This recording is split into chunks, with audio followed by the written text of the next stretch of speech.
We are 25 years married, and our eldest son is 21 years old, and the second one is 18 years old. There are times when I know that we cannot enter or break into their world because their world is their world. I have acknowledged that there is a generation gap, and we cannot pretend to know what they're going through or pretend to understand their world. But right now, I think I'm in a space with the boys where I want to know your world. I don't understand it. Maybe sometimes I may not agree with certain things, but I want to know what's happening to you. And it's not about being relevant, it's about listening and understanding them. We are not saying perfect still, but we are getting to a place of just acceptance and loving them as they are. Right from the start, we've always shared with them. Material is one thing, it's important, but if it's not a need, it's okay not to have it. What is very important, and we've always shared this with our boys, that God, spirituality, your life in Jesus is very important. Without that grounding, you can lose your way very easily. We try to impart this because this is our lifestyle, this is our family, where we may not have everything, but we have God and we have each other.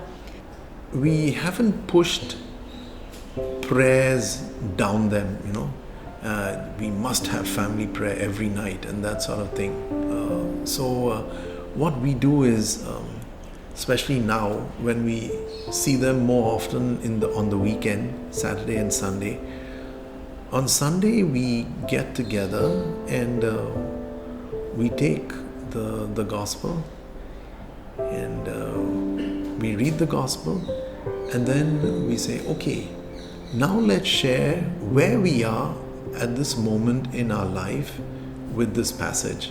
And it's amazing what comes out. Karen and I are shocked by what they share, their lives, what David is going through in the army, what Joshua is going through in his school life, and how frustrated he is when he loses a soccer game. Things like how they are connecting with people, what are their passions, what do they want to do with their lives. And it's because I feel Karen and I have always been vulnerable with them. We haven't shown them that we are the perfect parents, we've got it all together. We've shown them our vulnerability, that if we have a problem in the office, we share it.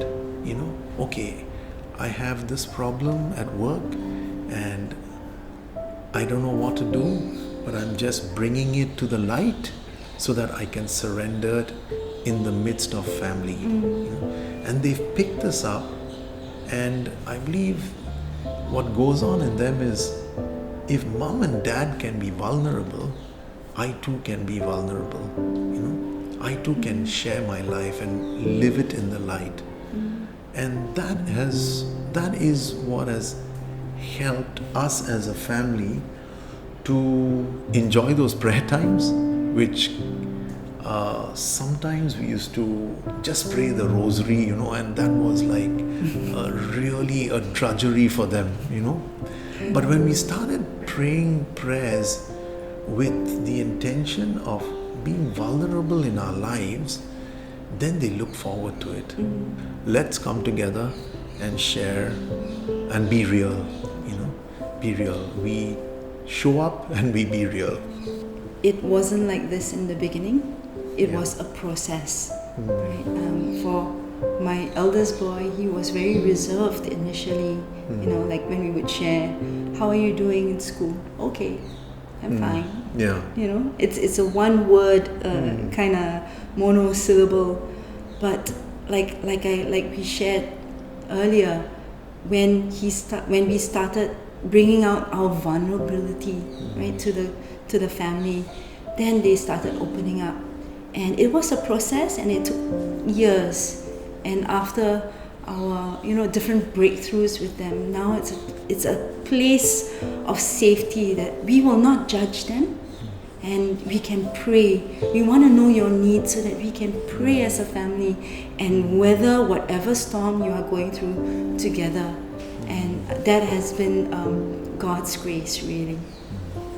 When they were approaching their confirmation, they asked parents to write letters, right, to our boys. But affirmation letters. But what I wanted to do was to create like a bit of a scrapbook.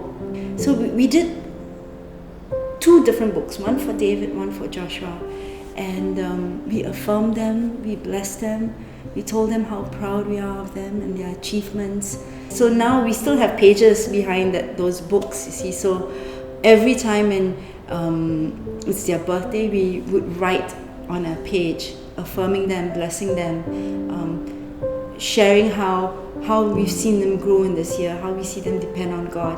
So those scrapbooks are very, very helpful, and it's a reminder. It's not just cards that you have and then you throw away, but it's something that they can keep for their lives.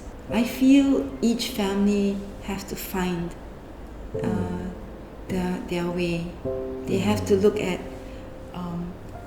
these are examples that we can share. They are welcome to try it out, but I think they have to look at the characters of their kids, see what they like, and enter their world, and through that bring God through their activities. Do not be afraid of your children. There are times I sometimes feel afraid. Should I approach them? Should I talk to them about this? Should I talk to them about God? Do not be afraid. Don't press it down on them, but at the same time, speak, and then let the Lord do the rest. Speak about God. Share your life about God, how God works in your life, and how you see God is working in their lives. I believe that we as parents need to be desperately desirous of giving Jesus to our children. If that desire is not there, we'll give them everything else except the real thing, the real gift, that is Jesus.